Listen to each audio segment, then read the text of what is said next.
வணக்கம். ஐம்பூதங்களை நம்ம தியானிக்கணும்.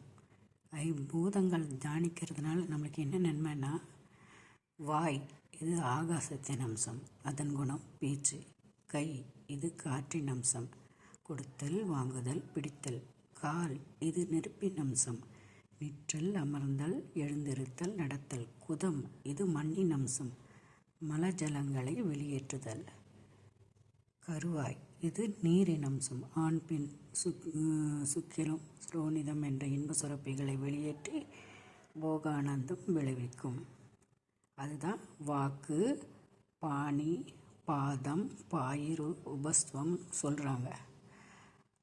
சான்ஸ்கிரிட்டில் இதை சொல்கிறாங்க. அதனால் எல்லாரும் ஐம்பூதங்களை தியானம் பண்ணினா வெளியே இருக்கிற ஐம்பூதங்களை தியானம் பண்ணினதாகவும் இருக்கும். உள்ளுக்குள்ளே இருக்கிற ஐம்பூதங்களை இயக்குவதாகட்டும், நமக்கு நல்லதே நடக்கும்.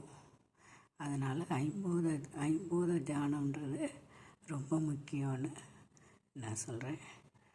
வாழ்க வளமுடன்.